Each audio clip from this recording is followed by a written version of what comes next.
Hey guys, welcome back. Go ahead and get comfortable, dim the lights, maybe fluff the pillow you've been ignoring for way too long, and just settle in. Tonight, we are floating back about 4,000 years to a place that was hot, sandy, and, let's be honest, probably smelled faintly of sweat and incense at all times.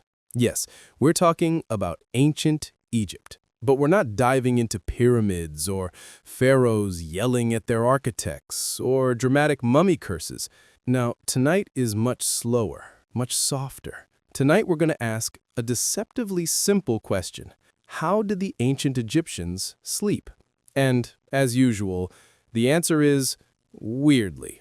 Because, of course, when you peel back the linen wrappings of history, you find a civilization obsessed with the night, with dreams, with rituals, and with beds that, spoiler alert, looked absolutely terrible to lie on. So get cozy, because this is going to be one long lullaby of broken backs, prophetic dreams, and some truly questionable bedroom choices. Let's start with the basics. The Egyptian bed. You'd think 4 legs, maybe some ropes, something vaguely soft.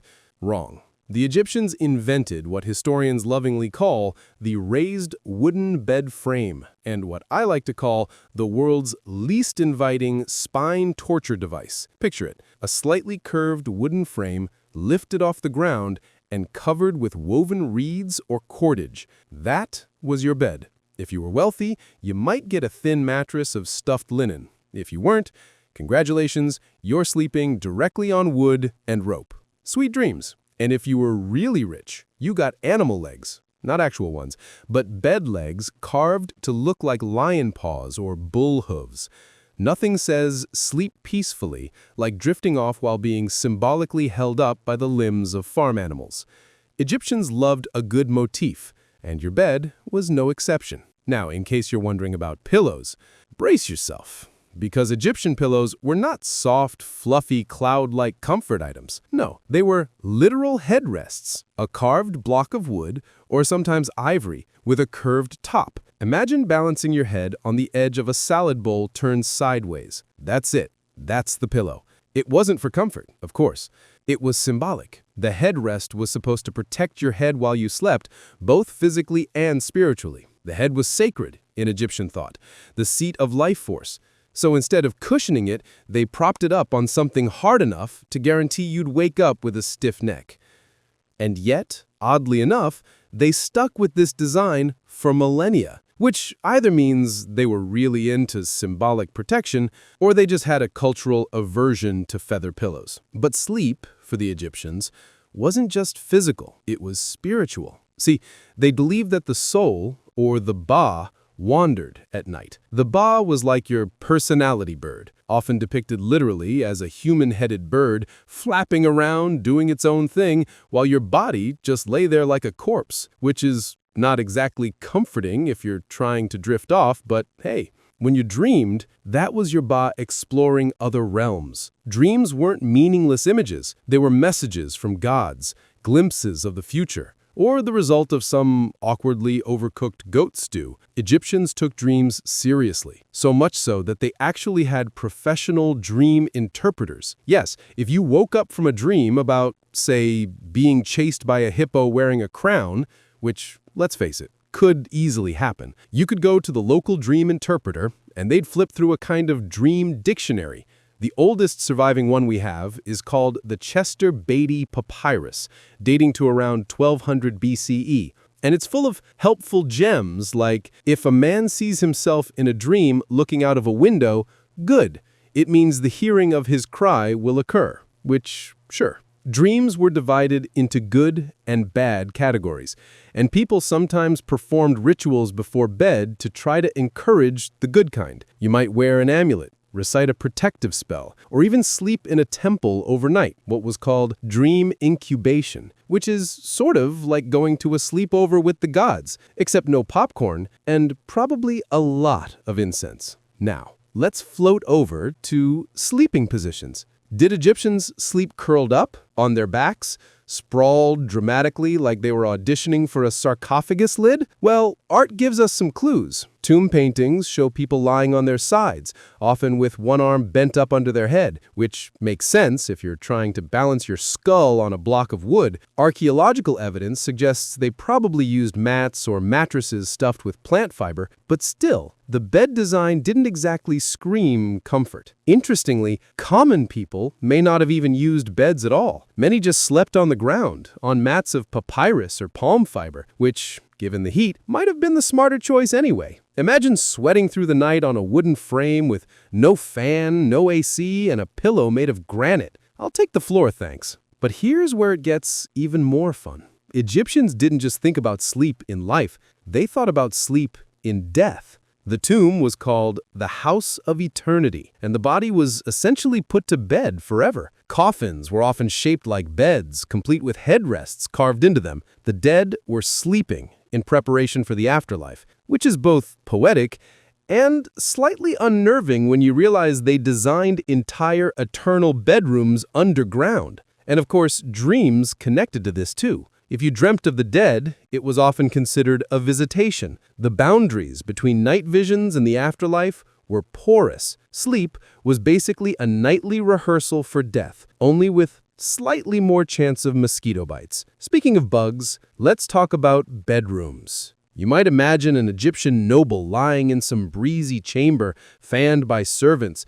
drifting off peacefully. In reality, bedrooms were hot, stuffy, and filled with the ambient sounds of donkeys braying and neighbors yelling. Houses were often mud brick, with few windows, and the upper rooms were slightly cooler. Wealthy Egyptians sometimes put their beds on the roof at night to catch a breeze, which, honestly, is the most relatable thing they did. Who hasn't tried to escape a heat wave by sleeping somewhere slightly less miserable? Poorer Egyptians also slept on rooftops, under the stars, maybe with a mosquito net if they were lucky. Of course, nets weren't always a thing, so let's just say malaria was a real party crasher.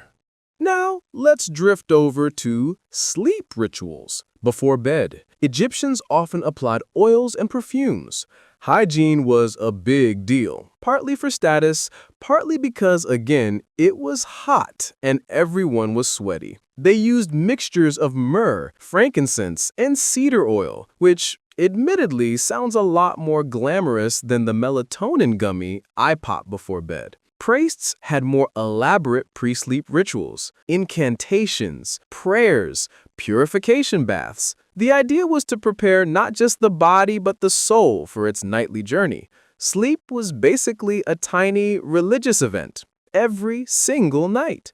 And because this is Egypt, we can't skip over the gods. Several deities were tied to sleep and dreams. For example, Bes, the dwarf god with a lion's mane, was often invoked for protection at night. Bes was like the terrifying but comforting guardian of bedrooms, scaring away evil spirits. Imagine dozing off under the watchful eye of a squat, grinning figure with his tongue sticking out. Sweet dreams indeed. One last note before we drift to the next part. Insomnia. Because yes, even 4,000 years ago, people had trouble sleeping. We have medical papyri that describe treatments for restless nights. Remedies included drinking a mixture of herbs, honey, and milk, or reciting a charm to ward off evil spirits. Or, if you were extra lucky, having a priest spit water over you while chanting spells, which might not cure insomnia, but it would definitely make you too uncomfortable to complain about it. And that, my friends, is our first gentle stroll through the bedrooms of ancient Egypt. Beds that looked regal but felt like torture racks. Wooden pillows that did more for your soul than your comfort. Dreams that weren't random but literal messages from the gods. And rituals that blurred the line between sleep and death. Not exactly the cozy bedtime we're used to, but then again, history rarely is. So, take a deep breath, let the Nile breeze carry us onward, because next, we'll be drifting into more stories of who exactly was sleeping on these awkward contraptions and the very strange dream worlds they believed they were visiting. So we've set the stage. Ancient Egypt, wooden beds, awkward pillows, the nightly soulbird flapping off to do whatever it pleased. Now, let's sink a little deeper into the details of Who exactly was trying to get comfortable on these setups? Spoiler, everyone, from pharaoh to farmer, had their own nighttime quirks. Let's start at the top. Pharaohs. Pharaohs were supposed to be divine, semi-god-like rulers with a direct hotline to the heavens. You'd think that status came with the perks of, I don't know, a goose feather mattress and maybe a pillow softer than limestone. Nope. Pharaohs slept on fancy versions of the same wooden torture devices as everyone else. The difference was in the decoration. Gold inlays, carved legs shaped like sacred animals, sometimes even inlaid ivory. Tutankhamun's bed, for instance, has survived, and it's basically a glorified camping cot. Imagine the boy king, probably riddled with bone disease from generations of inbreeding, trying to get comfortable on a stiff wooden frame.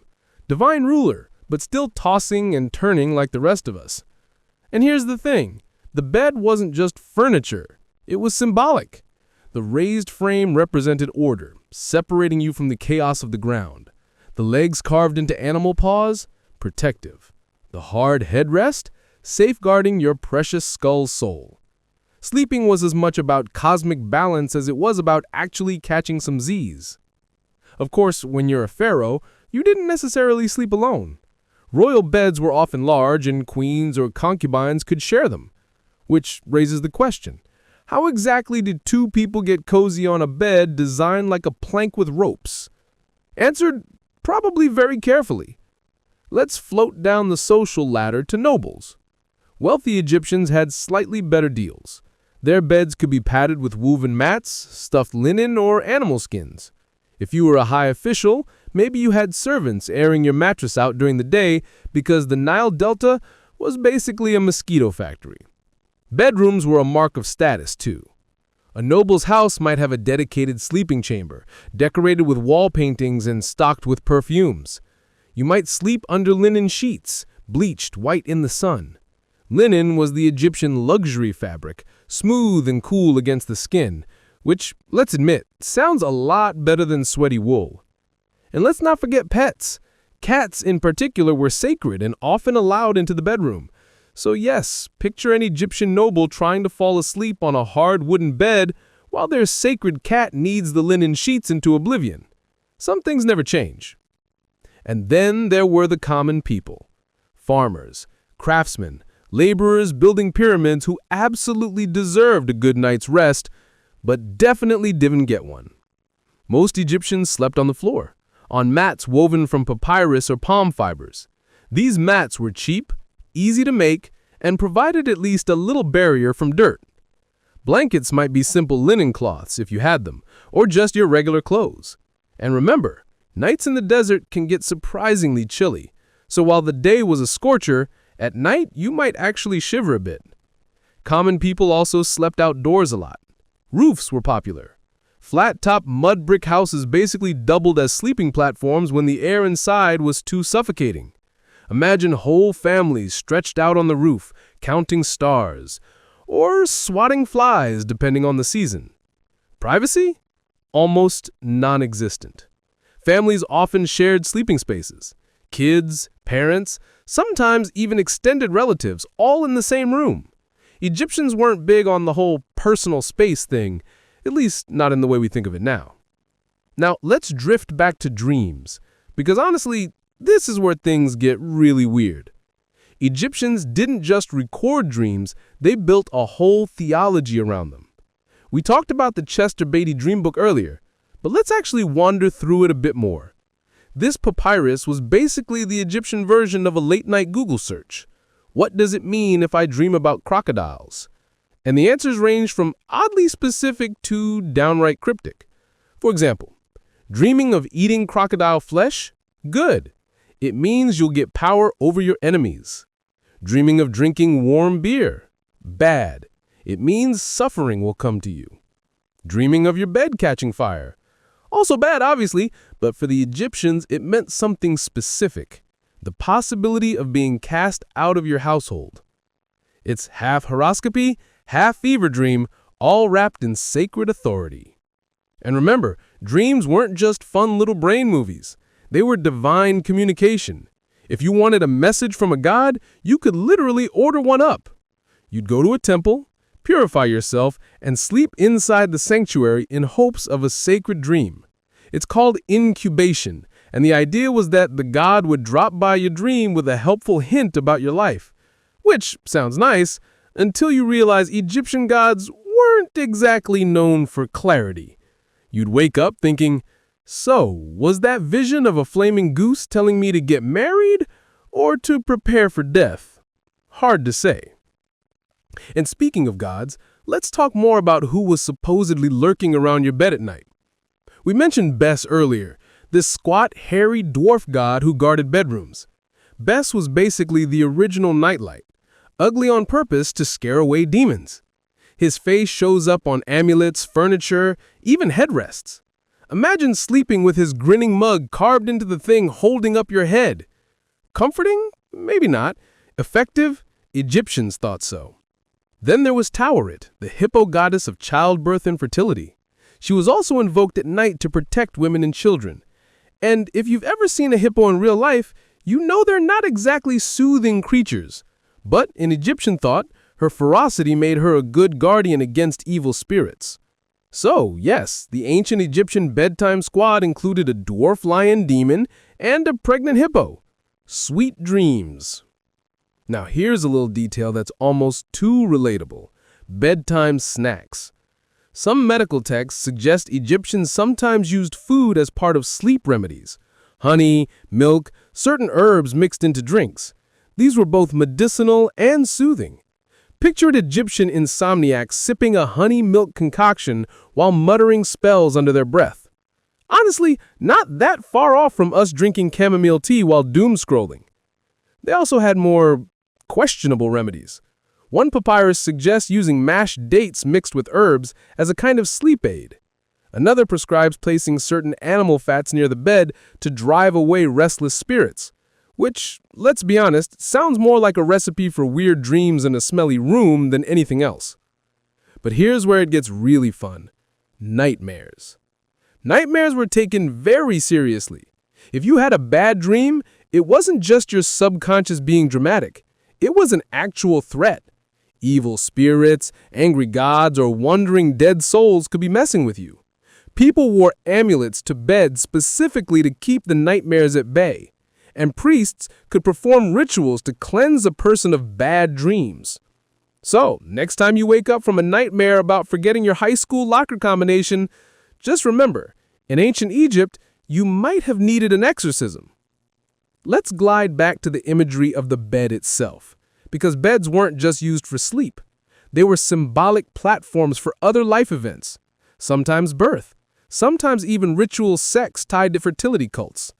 The bed wasn't private furniture, it was a stage for cosmic drama, which explains why so many beds were ornately decorated. It wasn't just for showing off wealth, it was about making your sleeping space a little microcosm of the universe. Even coffins imitated beds, as I mentioned before. Some coffins even included carvings of headrests inside them, so the dead would stay propped up for eternity. Egyptians really did not want you lying flat, apparently. Heaven forbid you slouch into eternal rest like a normal person. And let's not skip over kids. How did Egyptian children sleep? Pretty much the same as their parents, on mats or on small wooden beds if they were from wealthier families. Some beds were built tiny, clearly made for children. Headrests too came in miniature sizes, which means even kids had to endure the joy of balancing their tiny heads on carved wood all night. Childhood was already rough back then, but that just feels like cruelty. Children's dreams, of course, were also seen as significant. Parents sometimes consulted priests if a child had disturbing dreams. And given the Egyptian obsession with omens, you can imagine every little nightmare turned into a full-on household crisis. So, to recap where we've drifted so far, Pharaoh slept on golden planks. Nobles had linen and cats. Common people had mats on the floor, and everyone, literally everyone, was balancing their heads on blocks of wood. Dreams were divine text messages. Nightmares were demonic invasions. And gods with faces that looked like bad caricatures were supposed to protect you while you tried to snooze through the desert heat. And somehow, this all worked. Egyptians managed to sleep, to dream, and to wake up in time to invent hieroglyphics, build pyramids, and live lives that still fascinate us today, all on beds that make me grateful for IKEA. Take another breath. Imagine the Nile flowing quietly in the moonlight, the rooftops filled with families stretched out under the stars, the pharaoh in his golden cot shifting uncomfortably, the farmer on his palm fiber mat snoring after a long day of hauling water, the priest in the temple waiting for a dream from the gods. It's all the same night sky, just very different mattresses. And with that, we can drift toward part 3, where we'll talk more about the rituals tied to sleep, insomnia cures that were even stranger than animal fat, and maybe a few pharaohs who had especially bizarre nighttime habits. So, here we are again. You're tucked in, or maybe sprawled out, or maybe already halfway dozing. And the Egyptians are still on their stiff wooden beds, propping their heads on blocks, trying to keep the demons out of their dreams. But here's the thing. Egyptians didn't just crawl into bed and pass out. Sleep was never that simple. There were rituals, there were remedies, there were weird little bedtime hacks that make chamomile tea look positively boring. Let's start with rituals. For Egyptians, bedtime could involve a whole sequence of protections. If you were a priest or just someone paranoid about nightmares, you might begin by bathing. Purification baths were thought to wash away spiritual impurities, which makes sense because after a day in 100-degree heat, you were probably spiritually impure and physically disgusting. Then came the oils. Egyptians loved their oils. Frankincense, myrrh, cedar. They rubbed them on their skin, not just to smell good, but as literal protective shields. Imagine someone saying, "I can't go to sleep without my lavender essential oil," and then crank that up to divine mandate levels. Next, amulets. You didn't want to be caught without one. Scarabs, ankhs, little carved figures of Bes or Taweret. You might wear one around your neck or even tuck it into your bedding. Basically the ancient version of a nightlight and a dream catcher combined. And then prayers. Egyptians had incantations for everything. Protection against scorpions, against nightmares, against the things that crawl in the dark, which is just vague enough to be terrifying. But the idea was simple. Say the words, and hopefully the gods would keep watch while you snoozed. Now, on to insomnia cures.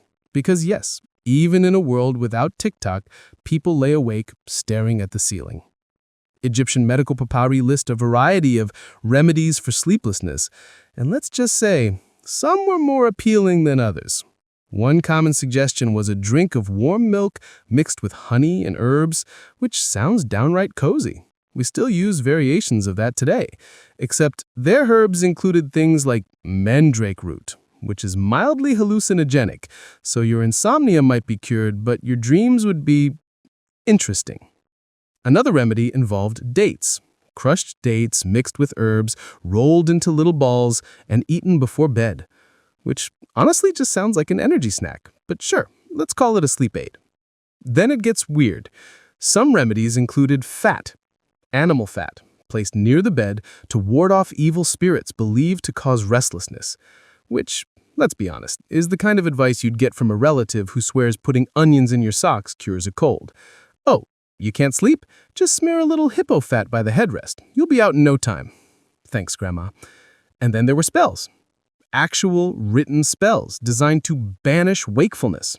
You might have a priest write one on papyrus and place it under your pillow, because nothing says sweet dreams like lying on top of magical paperwork. Let's float now to nightmares, because nightmares were the real problem. If you had a nightmare in ancient Egypt, you didn't just shrug it off. No, this was a cosmic event. It meant something had gone wrong. Maybe a demon had snuck in, maybe an angry ancestor had dropped by. Either way, it needed fixing. Priests had rituals for this too. They'd recite spells over water, then sprinkle the sleeper. They might burn incense to drive away the bad breath of demons. Yes, bad breath was an actual term for evil forces, which is hilarious because if you've ever woken up with morning breath, you know they weren't wrong. Parents also used protective charms for children. If a kid kept waking up screaming, you might give them an amulet of Bess or draw protective symbols on the walls. Egyptian childhood wasn't cushy, but at least they had supernatural nightlights. Now, let's float into the bedrooms of some specific pharaohs, because you know they weren't exactly the model of restful sleep. Take Tutankhamun, the boy king. His tomb gave us actual beds, several, in fact. Some designed for everyday use, others for ritual.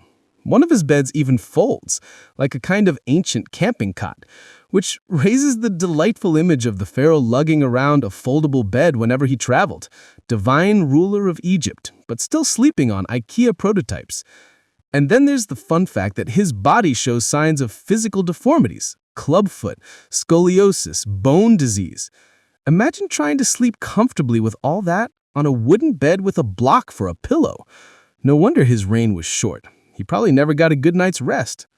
Or consider Akhenaten, Tutankhamun's dad, the heretic pharaoh who tried to upend the entire Egyptian religion and make everyone worship the sun disk, Aten. You just know this man was a restless sleeper. His weird elongated skull, his constant paranoia about priests plotting against him. If anyone lay awake at night, staring at the ceiling, it was Akhenaten, probably muttering to himself about solar theology while poor Nefertiti tried to get some shut-eye. And then we have Ramses II, Ramses the Great, the long-lived show-off who fathered over 100 children. Imagine that household at bedtime. Ramses in his grand bed surrounded by wives and concubines, children sprawled everywhere, cats wandering the halls. Was he peaceful? Probably not. But he lived to 90, so whatever his sleep setup was, it clearly worked. Let's not skip over the workers, though, because while pharaohs were tossing on golden planks, the pyramid builders were on reed mats, snoring away in crowded barracks. Excavations at Deir el-Medina, the workers' village, show small, cramped houses where whole families squeezed into tiny rooms. Privacy? Zero. Noise? Constant. And yet somehow, these people managed to drag giant limestone blocks all day, every day, which tells me they were either world-class nappers or running on sheer willpower. Another quirky habit, rooftop sleeping. We touched on this, but it's worth pausing on. Rooftop beds were a thing. Egyptians dragged their mats onto the flat roofs at night to escape the stuffy indoors. Imagine the scene. Whole families, lying side by side, under the stars with the Nile breeze drifting by, dogs barking in the distance, maybe a neighbor sneezing, maybe the occasional shout from someone who'd had too much beer. It was communal, practical, and honestly, probably the most pleasant way to sleep in that climate. The ancient version of camping, except instead of marshmallows, you had, well, scorpions. And since we're here, let's talk about beer. Because Egyptians drank a lot of it. Beer was the staple drink, safer than water, full of calories, consumed daily by adults and children alike, which means, yes, people probably went to bed mildly buzzed on a regular basis.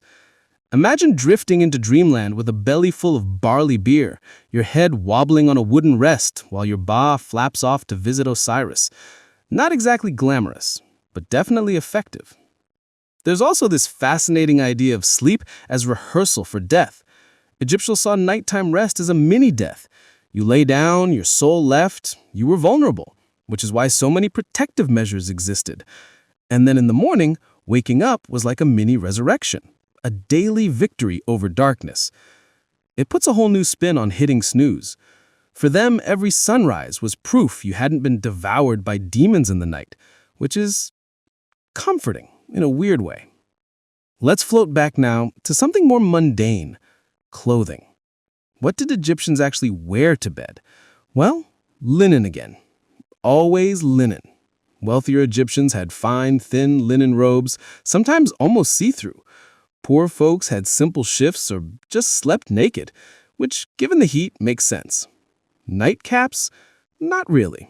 But wigs were sometimes removed at night, which is a fun image. Pharaohs taking off their elaborate wigs before bed, setting them aside like a crown, and then lying down bald-headed on a wooden block. Very regal, very glamorous, very sweaty. And finally, let's circle back to dream incubation, because this practice really highlights how different Egyptian sleep culture was from ours.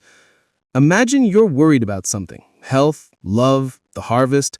Instead of just stressing about it at 3 a.m., you go to a temple. You purify yourself, sleep inside, and wait for a god to appear in your dream.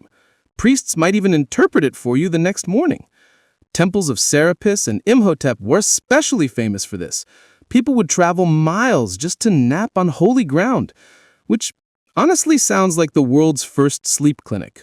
Except instead of a doctor with electrodes, you got a priest with incense telling you your dream about fish meant eternal glory. So, where does that leave us? Egyptian sleep wasn't about comfort. It was about meaning. Beds weren't soft, they were symbolic. Dreams weren't random, they were messages. Nightmares weren't just unpleasant, they were spiritual crises. And insomnia wasn't cured with meditation apps, it was attacked with herbs, honey, and maybe a little animal fat on the side. It's a whole different way of thinking about the night. Less about rest, more about navigating another realm. Which honestly might explain how they had the patience to spend decades building pyramids. If every night you practice for eternity, then what's another 20 years stacking limestone? Take another slow breath. Picture the desert cooling under the stars, pharaohs in their golden cots, nobles with their linen sheets, farmers on their rooftops, priests muttering spells, cats purring on beds, amulets glowing faintly in the lamplight, all drifting into a world of gods, dreams, and restless souls. Because in Egypt, sleep was never just sleep. It was always something more. And with that, let's slide into part 4, where we'll unravel more about how sleep tied into Egyptian religion, the afterlife, and those headrests that somehow became eternal companions in the tomb. We've drifted through beds, dreams, rituals, and restless pharaohs. But in ancient Egypt, bedtime didn't end when your heart stopped beating. Oh no. Sleep was practice for death. Death was sleep. And the tomb? That was your final bedroom, complete with everything you'd need for eternity. So, let's tuck ourselves into the Egyptian concept of the eternal nap. Spoiler, it comes with way too much linen. First, the obvious. Coffins.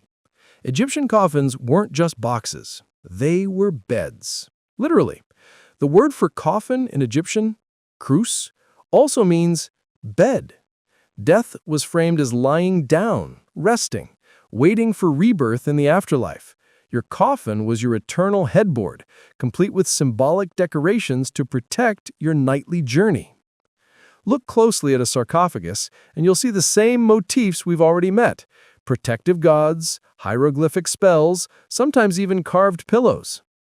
Tutankhamun's inner coffin had an actual depiction of a headrest carved in. Imagine needing a reminder that yes, even in death, your skull must balance on a block of wood. Comfort was never the goal. Cosmic order was. And then there were funerary beds. These weren't just metaphorical. Excavations have revealed literal ritual beds buried with the dead, some carved with the heads of lions, others with bulls, even hippos, because nothing says rest in peace like being supported by a carved hippopotamus. These beds weren't for actual sleeping. They were symbolic stages for rebirth. During embalming rituals, the body was placed on such a bed, often shaped like a lion, before being wrapped in linens. This tied back to the goddess Sekhmet, a lion-headed deity of both war and healing. So yes, you were basically mummified on the back of a giant wooden cat. Cozy. And speaking of linens, let's talk mummy wrappings. If sleep was rehearsal for death, then mummification was the ultimate bedtime routine. Instead of pajamas, you got layer upon layer of linen, snugly wrapped until you looked like a human burrito.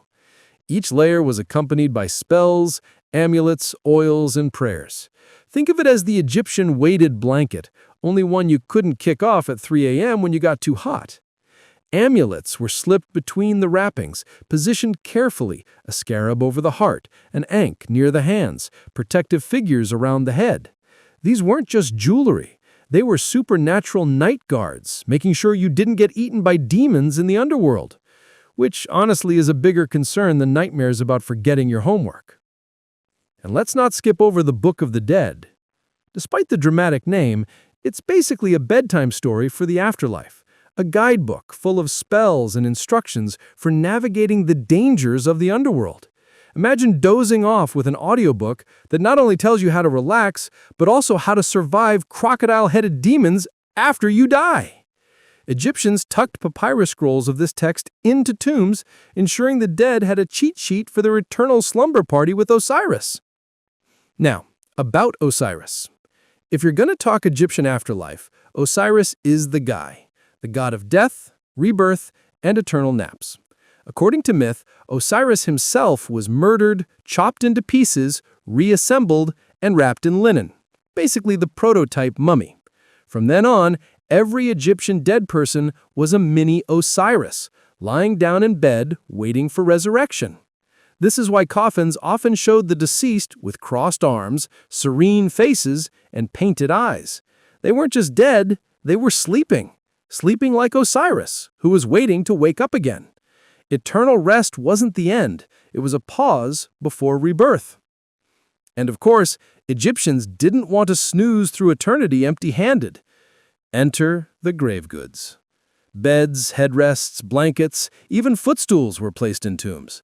Tutankhamun's tomb had multiple beds, each decorated differently, one with animal legs, another foldable, another designed for ritual. Clearly, he was ready for all possible sleeping scenarios in the afterlife.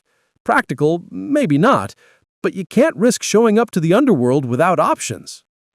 Ordinary Egyptians couldn't afford golden beds, but they still included small headrests, mats, or miniature furniture in burials, because everyone, rich or poor, needed to sleep comfortably on the other side, or at least symbolically comfortably.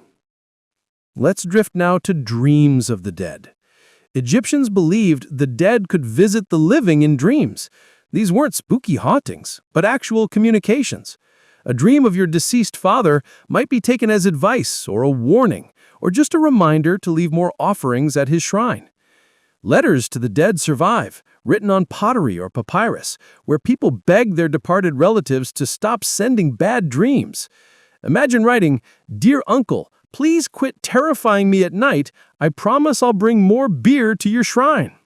That's not just grief, that's customer service for the afterlife.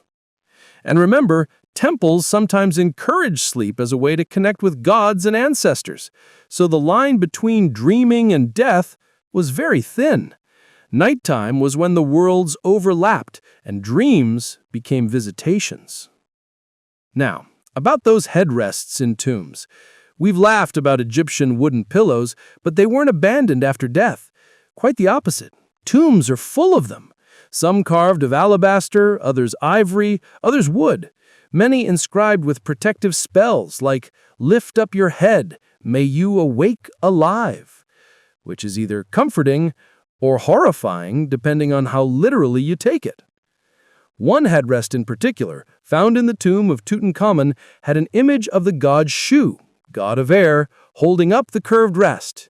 Basically, your eternal pillow was propped up by the breath of the cosmos, which sounds beautiful until you remember you're still balancing your head on solid stone.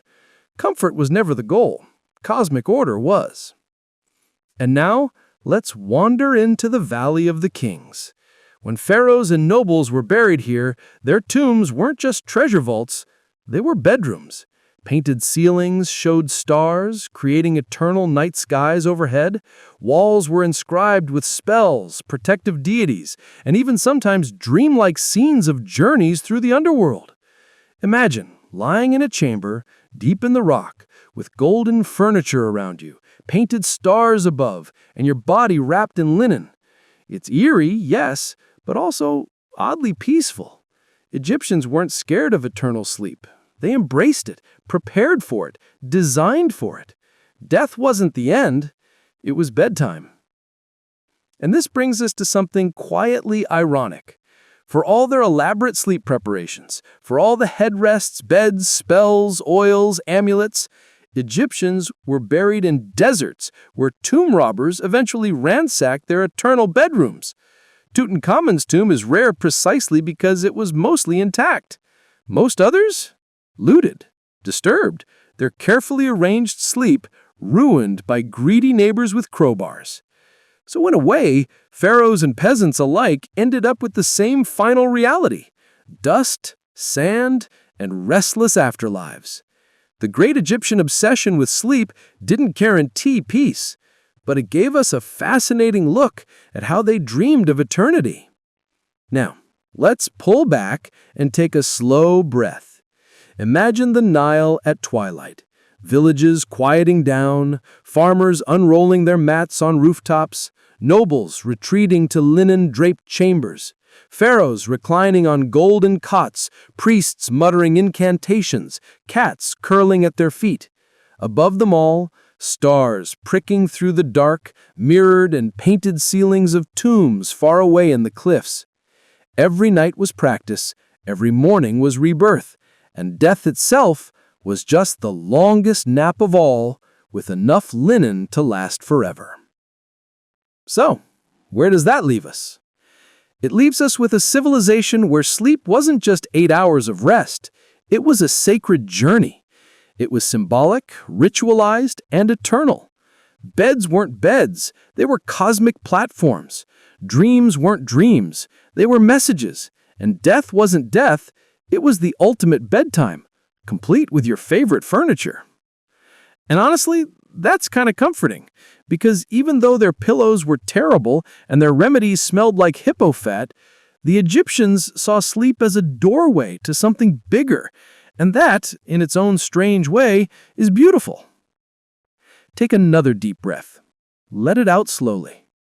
Let the image of those painted stars and golden beds linger, because as we drift to part 5, we'll start tying this into the broader theme of how other ancient cultures approached sleep, and why the Egyptians, stiff pillows and all, remain the champions of turning bedtime into theology. We've stretched out on lion-shaped beds. We've balanced our heads on granite pillows. We've let priests mumble dream incantations while cats probably judged us. But to really appreciate how the Egyptians turned sleep into a cosmic affair, it helps to look sideways, toward other ancient cultures and their own nighttime quirks. Because if Egypt made bedtime a religion, the rest of the world wasn't exactly immune to weirdness either. Let's float gently into their bedrooms. Let's start close by, with Mesopotamia. If Egypt gave us the afterlife as bedtime idea, Mesopotamia gave us the original insomnia cure, writing your problems on clay. Babylonian and Assyrian dream interpretation texts survive on tablets, literally thousands of entries cataloging what dreams meant. If you dreamed of eating too much, it meant wealth. If you dreamed of drowning, it meant trouble. If you dreamed of intimate stuff, well, it depended on who was involved. Let's just say their dream manuals were surprisingly blunt. But unlike Egyptians who saw dreams as visits from gods or the dead, Mesopotamians treated dreams like coded messages that needed decoding by priests. Think of it as an early version of dream dictionaries, except written in cuneiform and baked into bricks. As for their sleep setups, less glamorous than Egypt. Mats, reed beds, maybe wooden frames if you were wealthy. Definitely fewer golden headrests. And while they also tied sleep to death, their underworld was darker. No painted ceilings of stars, just dust, shadows, and endless complaining ghosts. Definitely not the spa treatment Osiris offered. Now, over to ancient Greece. If you want to talk about sleep as healing, the Greeks practically ran sleep clinics. They called them Asclepiae, temples to Asclepius, god of medicine. Patients would come, purify themselves with baths, sacrifices, and fasting, then lie down to sleep in a special chamber. The idea was that the god, or his snake sidekicks, would appear in dreams and prescribe a cure. So essentially, Greek hospitals were sleepover parties with sacred reptiles, and people swore by them. We have inscriptions from patients thanking Asclepius for curing blindness, lameness, or headaches, all via dream prescriptions. It's less than take 2 aspirin and more dream of a giant snake and you're good. As for daily sleep, Greeks also believed in the siesta. Midday naps weren't laziness, they were culture. The word hypnos, which gave us hypnosis, was personified as a winged spirit who lived in a cave with his twin brother, Thanatos, death itself. Once again, sleep and death, inseparable roommates. Beds? Wood frames with cords or leather straps stretched across, covered in blankets and cushions. A big step up from reed beds, but still not exactly Tempur-Pedic. Now, let's tiptoe into Rome. Romans borrowed heavily from Greek ideas, as usual. They had their own god of sleep, Somnus, who also doubled as a minor excuse for why senators sometimes nodded off during debates. Sleep in Rome was practical, but also oddly extravagant. Wealthy Romans had bedrooms with ivory or bronze beds, stuffed mattresses and feather pillows. Poorer Romans, straw and wool.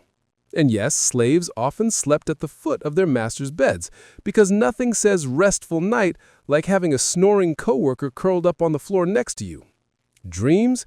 Romans took them seriously. Emperors like Augustus and Hadrian recorded their dreams.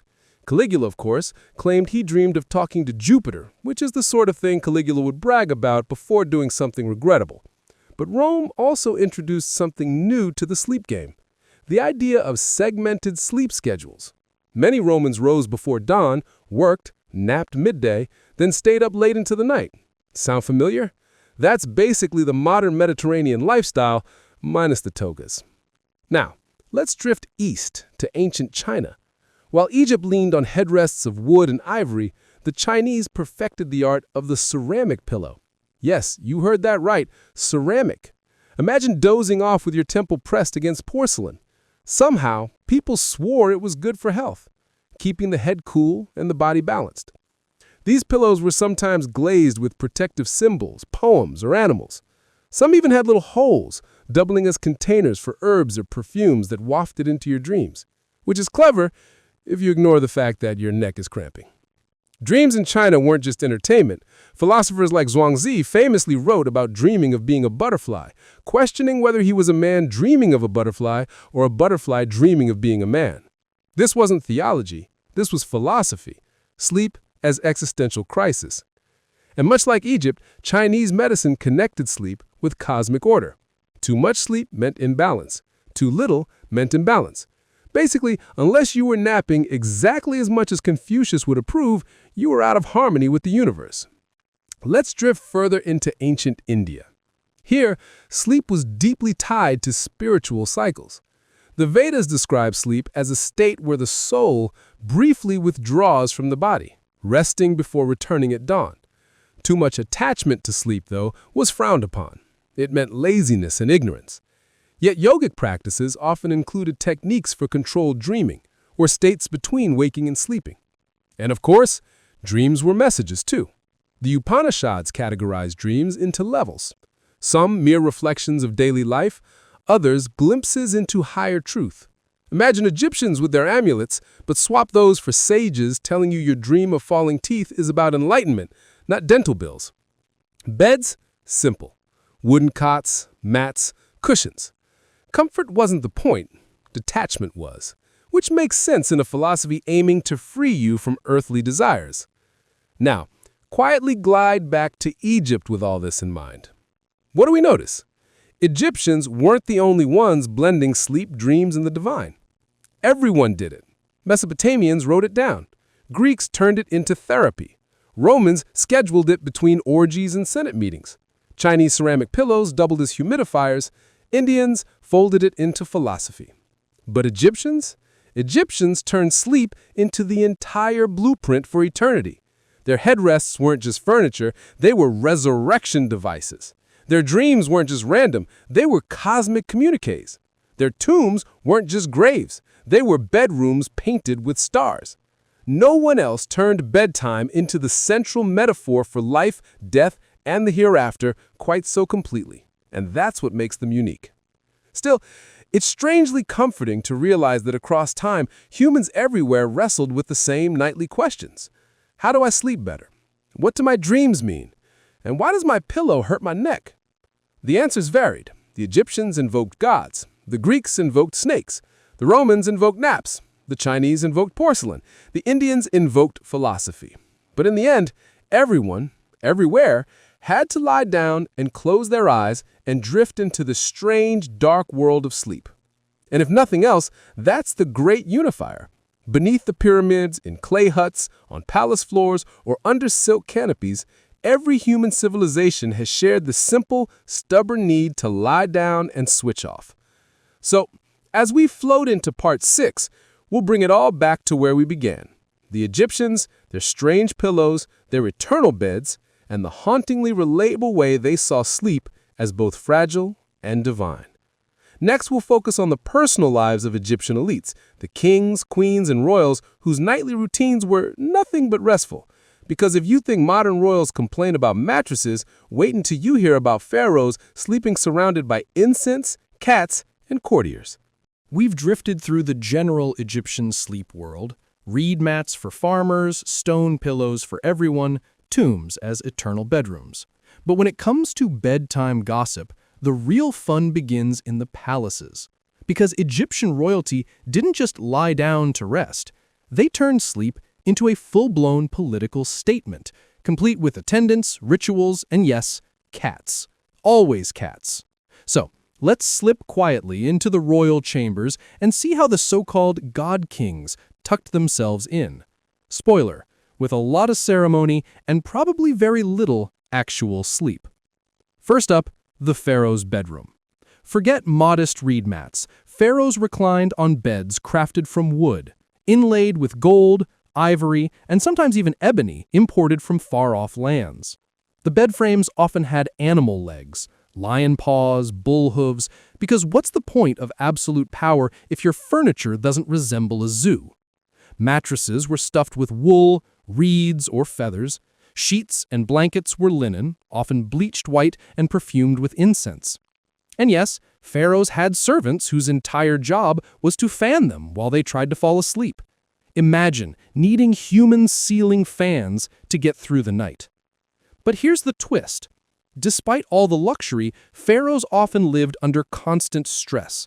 Rebellions, court intrigue, plagues, so sleep wasn't always peaceful. Which is why we find so many texts about dream oracles surrounding royalty. Pharaohs wanted reassurance. If they dreamed of chaos, it was bad news for the kingdom. If they dreamed of divine favor, it was time to order a new monument. Take Thutmose IV, for example. We know about him mostly because of the dream stele between the paws of the Sphinx at Giza. According to the inscription, young Thutmose fell asleep near the Sphinx and dreamed the god Huramukhet promised him the throne if he cleared the sand away. So Thutmose woke up, cleared the sand, and, surprise, ended up king. Which makes this possibly the most successful nap in history. Forget winning the lottery, he literally napped his way into ruling Egypt. Meanwhile, everyone else was just trying to avoid stiff necks from their headrests. And then there's Ramesses II, also known as Ramesses the Great, who lived long enough to outlast most of his wives and children. Ramesses is famous for his monuments, but less famous for his family drama. He had over 100 children. One wonders when he had time to sleep at all. His palace would have been filled with courtiers, priests, wives, and children, not exactly the environment for a quiet night. Imagine drifting off while attendants whisper about tribute from Canaan, priests mutter about rituals, and your 37th son asks if he can borrow the chariot tomorrow. Even with linen sheets and incense burners, Ramesses probably got less sleep than a modern college student before finals. Now, let's float over to the queens. Royal women had their own chambers, often separate from the pharaoh, though separate in Egypt doesn't mean private. Queens were attended by ladies-in-waiting, servants, and sometimes musicians playing lullabies. Privacy was rare. Imagine trying to fall asleep while someone hovers with a harp. Queen T, the wife of Amenhotep III, was one of the most influential royal women in Egyptian history. Letters from foreign kings survive praising her wisdom. Did she sleep well, surrounded by diplomatic reports and ritual duties? Probably not, but at least her linens were the finest quality. Then there's Nefertiti. Her bust might be famous for elegance, but her nights were probably spent in palaces buzzing with religious reforms and political chaos. Her husband, Akhenaten, was busy moving the capital to Amarna and inventing a whole new religion around Aten, the sun disk. Nothing like radical theology to ruin your REM cycles. Speaking of Akhenaten, his sleep habits were probably as unconventional as his art style. He's depicted lounging with his family under Aten's rays, which suggests he took the whole worship the sun thing very personally. Did he sleep at night, or was he busy staging ceremonies at dawn? Hard to say, but considering how stressed his reign was, with revolts brewing and priests grumbling, his royal bed was less a sanctuary and more a gilded battlefield. His son, Tutankhamun, gives us the best physical evidence of royal sleep. When his tomb was discovered, it contained several beds. One was foldable, perhaps for travel. Another was ceremonial, with animal-shaped legs. Yet another seemed designed for daily use. Tut was barely out of childhood when he died, and his bedroom for eternity was more lavish than anything his subjects had in life. Gold sheets, inlaid ivory, and linen upon linen. Ironically, he probably died too young to complain about back pain from wooden pillows. And then there's Cleopatra VII, the last of the Ptolemies. By her time, Egypt was more Greek in culture than Egyptian, but still, the royal bedroom was an arena for politics. Cleopatra famously used her personal presence, perfume, silks, her voice to captivate Roman generals like Caesar and Mark Antony. Did she sleep soundly? Probably not. Between political intrigue, assassination attempts, and Roman invasions, her nights were restless. But the luxury was unmatched. Silk sheets, exotic perfumes, and servants at her command. The bedroom was as much a throne room as the actual throne room. Now, let's not forget the children of royalty. Royal kids had miniature versions of adult furniture, small beds, carved toys, and linen tunics. But royal child didn't guarantee a long life. Many died young from disease. Paintings and tomb goods show cribs, rattles, and amulets meant to protect children while they slept. Because even in palaces, the night was dangerous. Evil spirits, disease, or just bad luck could strike. Parents turned to magic, amulets shaped like gods, spells recited before bedtime to guard little ones through the night. It's oddly tender, isn't it? Even the most powerful people in the world feared for their children's sleep, just like modern parents sneaking in to check if the baby's still breathing. Some worries really don't change. And while we're here, let's talk about animals in royal bedrooms. Cats, of course, were sacred to Bastet, goddess of home and fertility. Royals often kept them as companions, and it's not hard to picture a pharaoh drifting off with a cat curled at the foot of the bed. Dogs, too, were popular, especially as hunting companions. Tomb paintings show royal families with lapdogs, sometimes even depicted under the bed. So yes, pets sleeping on the bed is at least 3,000 years old. Some traditions never die. But let's not romanticize it too much. Royal beds weren't always peaceful havens. They could be sites of assassination plots, courtiers sneaking in at night, poisoned incense burners, attendants reporting every word muttered in dreams. Being pharaoh meant living in luxury, but also under surveillance, even while sleeping. And think of the dream stress. If ordinary Egyptians feared nightmares of demons, what did pharaohs dream about? Losing battles, angry gods, uprisings? We'll never know, but it's safe to say their heads weren't exactly filled with gentle sheep counting. Still, the symbolism of royal sleep was powerful. When the pharaoh lay down, he wasn't just resting, he was connecting with the gods.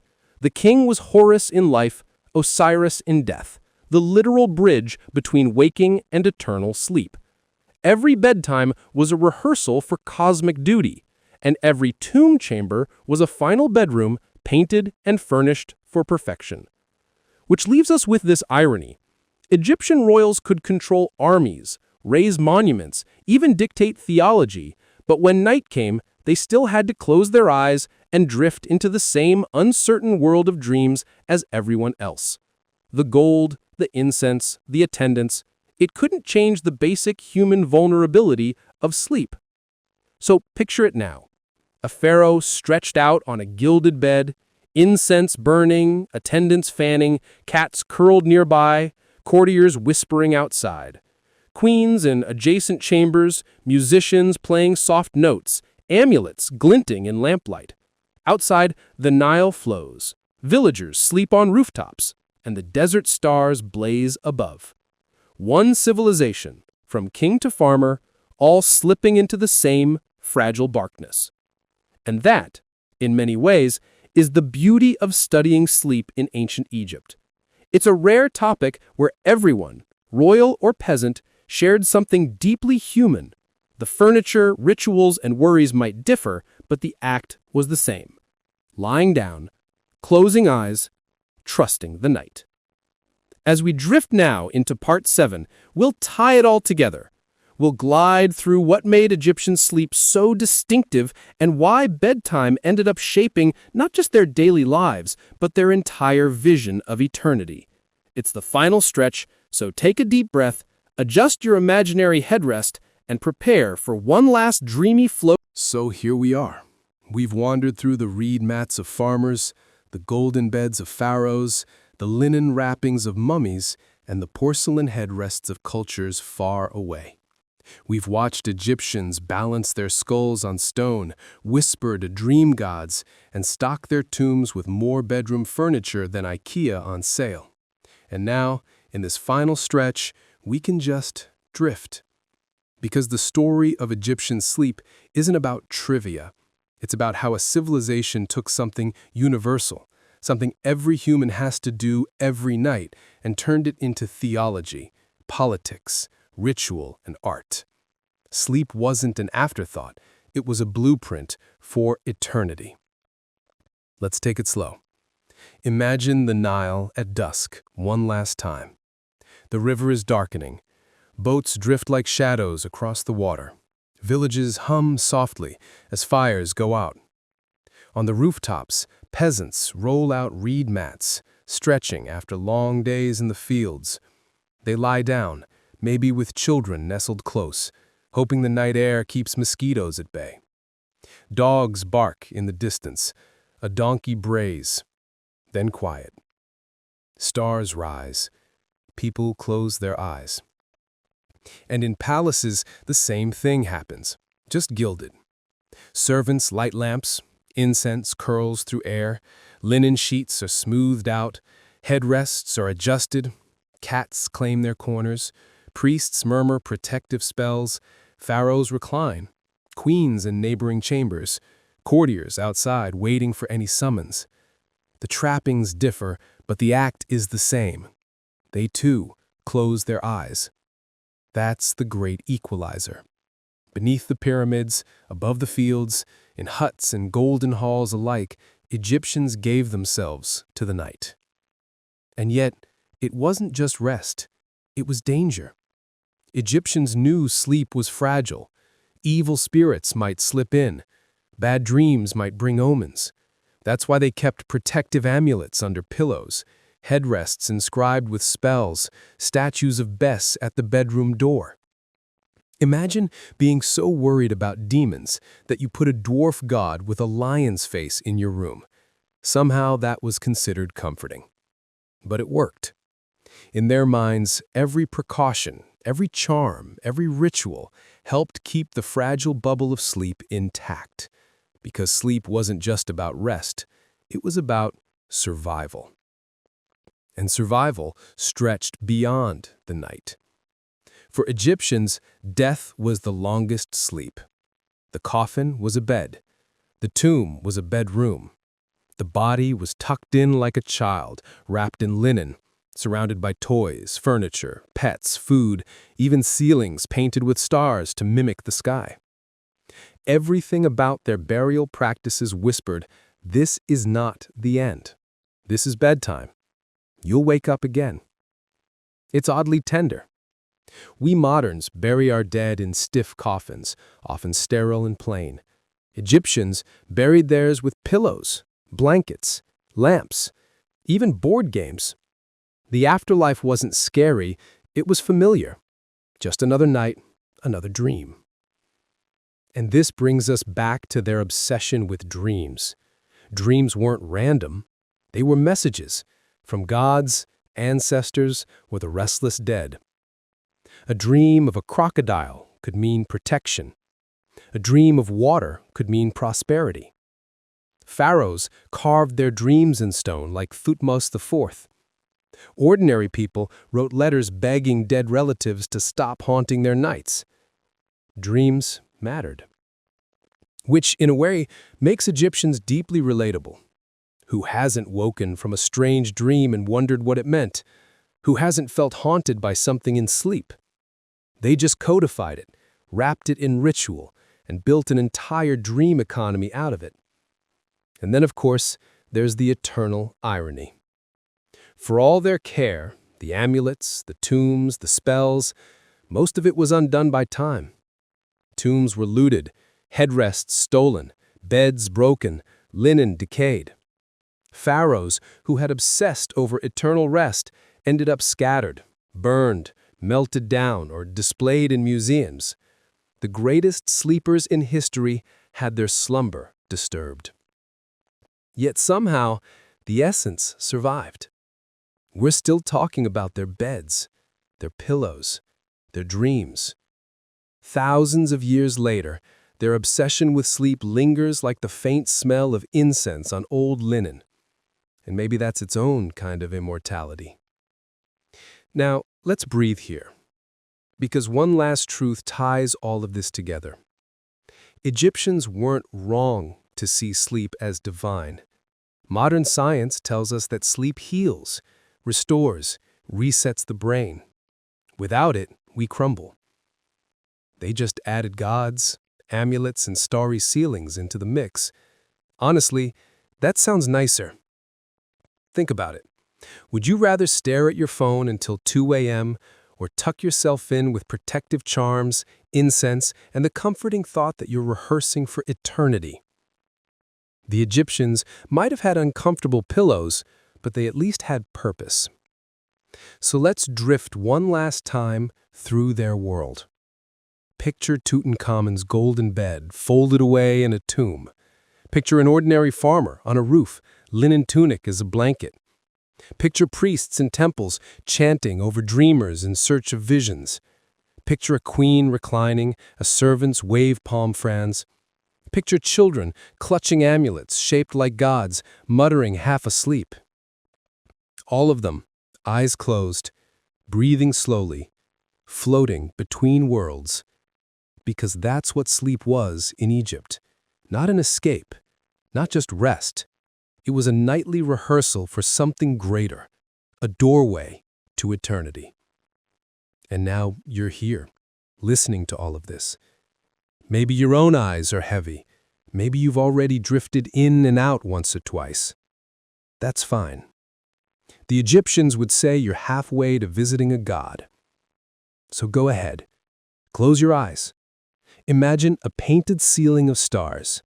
Imagine linen sheets, incense in the air, a cat curled at your feet. Imagine Bess standing guard at the door, stubby and protective. Imagine the Nile flowing outside, carrying dreams along with the current. And let yourself rest. Because if there's one thing the Egyptians knew, better than almost anyone, it's that sleep is never wasted. Not in life, not in death, not in eternity. So, sweet dreams, and may your headrest be a little softer than theirs. Hey, you're still here. That's impressive. Either you're very dedicated to Egyptian history, or you fell asleep somewhere back in the Read Matt section and your headphones are just running on autopilot. Both are valid choices. But let's linger a little longer in this world. Because while we've already touched on beds, dreams, rituals, and eternal naps, there are still echoes, small details, and side stories that round out the picture. Egypt never really runs out of material. That's the problem with a civilization that lasted 3,000 years. They just kept doing stuff, including, of course, sleeping. So let's return to something deceptively simple. Where Egyptians slept. We've mentioned roofs and palaces, but think about the average mud brick house. 1 or 2 rooms, maybe a storage area, and a flat roof where people did half their living. In the day, drying laundry. In the evening, preparing food. At night, sleeping. Beds were often little more than platforms raised off the floor to avoid pests. The wealthy had wood frames with legs shaped like animal hooves. The less wealthy had mats rolled directly on clay. But here's the charming detail. Beds weren't always for sleeping alone. Families often crowded together. Parents, children, even extended kin. Privacy was not exactly a thing, which makes sense because if your roof is your bedroom, anyone walking by can technically see you snoozing under the stars. Ancient Egyptian suburbia was not built with introverts in mind. Meanwhile, pharaohs and nobles lived in something much more curated. Royal chambers weren't just rooms, they were designed stages. Beds lined with gold, footstools carved with enemies, headrests shaped like lions, because apparently nothing says sweet dreams like lying down on top of symbolically crushed rivals. Even in sleep, propaganda continued. Servants fussed endlessly. Sheets washed, mats aired, insects brushed away. Perfumed oils rubbed into linen. And of course, cats curled at the foot of the bed, believed to guard against serpents or just steal your pillow. In some tomb paintings, cats are shown under chairs, waiting patiently, like they own the place, which, knowing cats, they probably did. Now, let's float sideways into a softer topic, the sounds of the Egyptian night. We imagine silence, but no. Egyptian nights were alive. Crickets chirped, frogs croaked along canals, the Nile lapped against mudbanks. Donkeys brayed, dogs barked, priests chanted at temples because gods apparently don't keep office hours. Even the occasional boat slipped by in darkness, carrying grain or officials.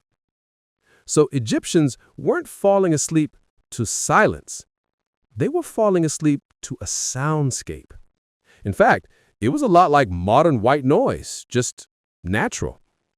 Wind through palm leaves, buzzing insects. Somewhere, a neighbor arguing, somewhere else, a baby crying. The ordinary lullaby of humanity. But, of course, not everyone was content to just sleep. Some people deliberately sought ritual sleep. There were temples devoted to dream incubation. People would go, lay down, and hope the gods sent visions with answers. If you wanted to know whether to marry, or whether your crops would succeed, or whether your uncle was secretly plotting against you, you'd try to dream it out. Priests might help with potions, chants, or incense. And honestly, that doesn't sound too far from modern times. We pay therapists, psychics, or astrologers for advice. They paid priests to help them nap productively. Imagine telling your boss you needed a week off because you had a temple sleep appointment. In Egypt, that was a valid excuse. Now, another detail. Sleep schedules. Egyptians probably didn't sleep in one long block like most of us do. Evidence from later cultures suggests segmented sleep, the famous first sleep and second sleep.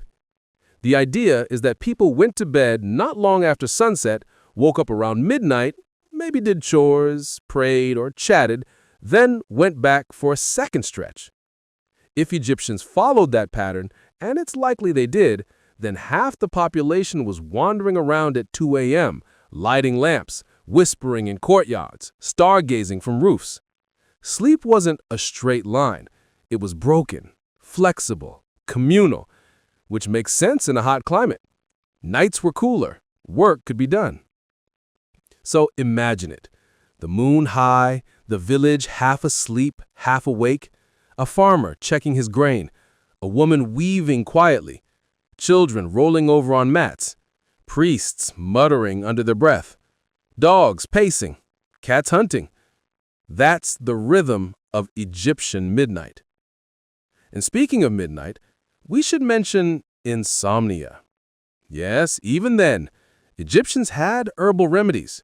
Poppy seeds, mandrake, lotus flowers, sometimes beer or wine, because alcohol has always been a questionable sleep aid. Wealthy insomniacs could summon servants to massage their feet, fan them, or recite prayers. The less wealthy just laid there staring at reed ceilings, probably cursing mosquitoes. Which is another detail. Mosquitoes. Imagine sleeping near the Nile without screens. People burned incense to keep them away or tucked nets of linen around beds. Still, nights were filled with buzzing. Pharaoh or farmer, it didn't matter about status. The mosquitoes didn't care about status. They bit everyone equally. A humbling reminder that even god-kings weren't above nature. Now, let's take a softer detour. Emotions of the night. Night wasn't just practical, it was emotional. Darkness carried weight. Egyptians feared chaos, the god Apophis, a giant serpent who tried to swallow the sun every night. Priests fought him with rituals. Ordinary people, meanwhile, just hoped morning would come. Sleep was partly trust. Trust that the sun god Ra would win again and the world wouldn't end while you were unconscious. That fear explains the charms and amulets.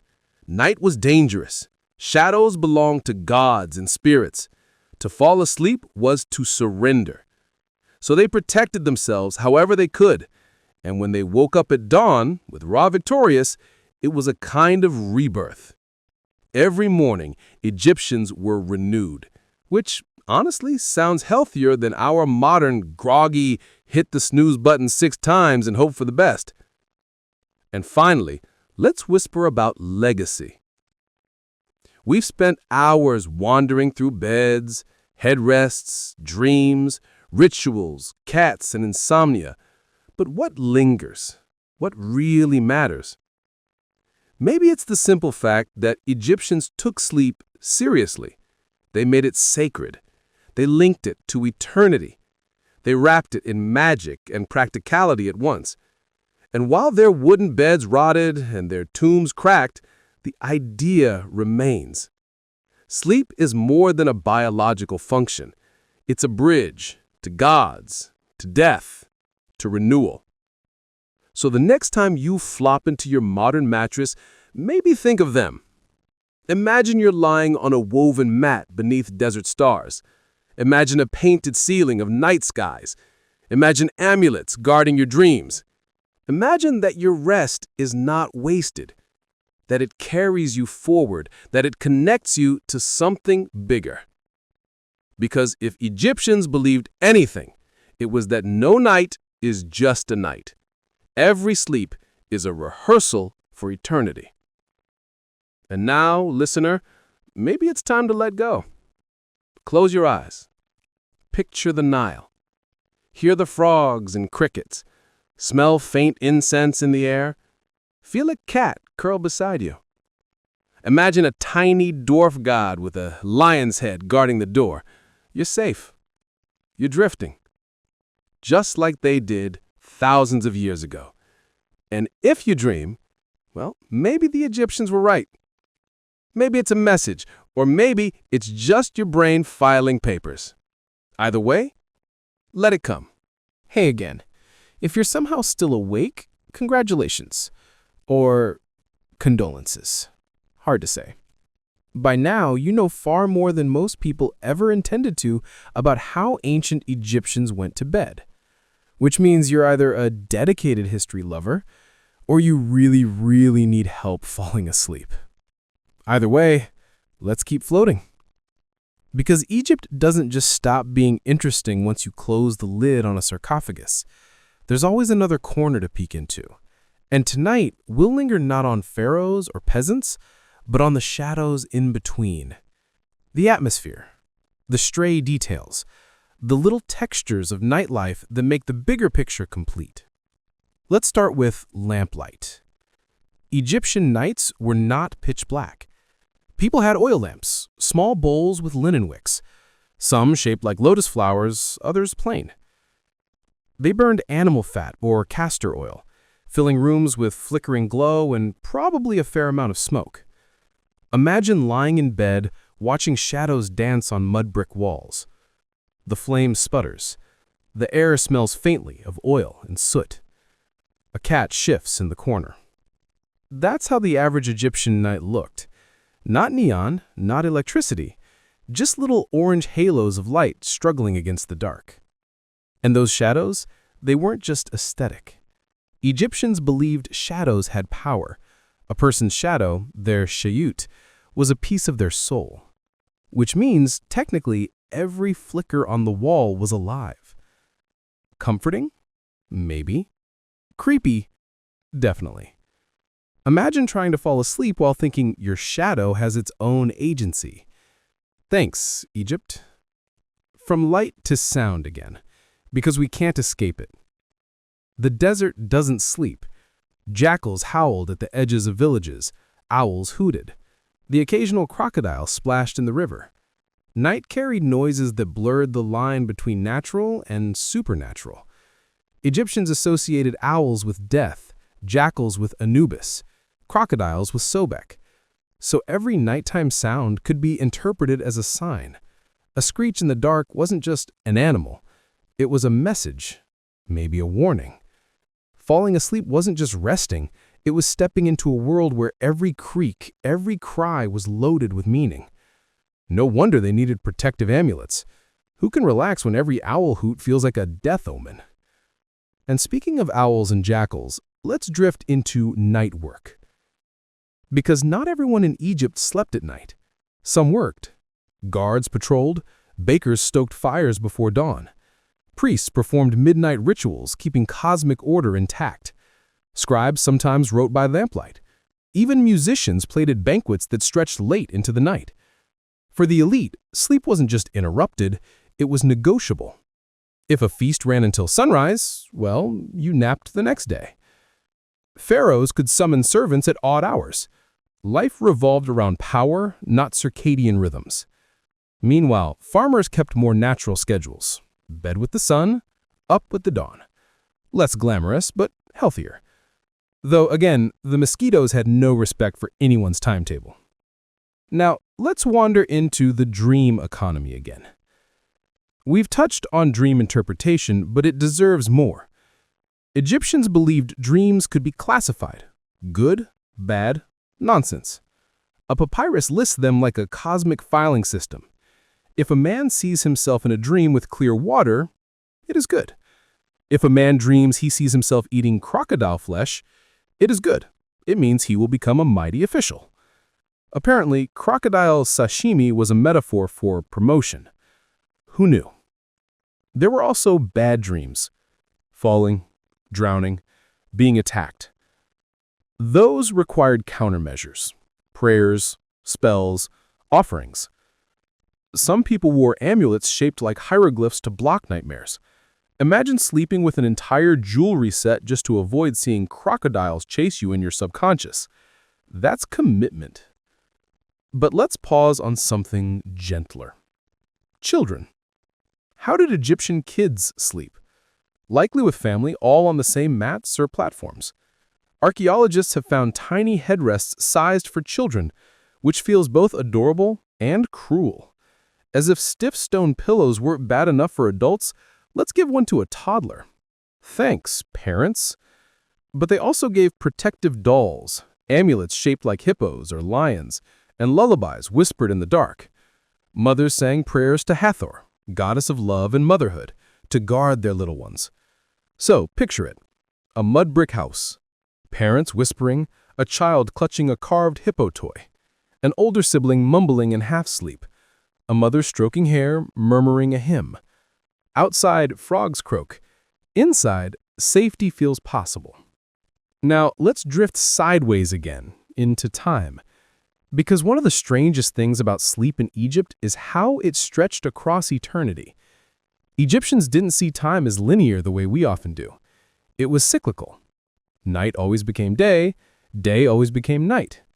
The Nile flooded, receded, flooded again. Sleep mirrored that cycle.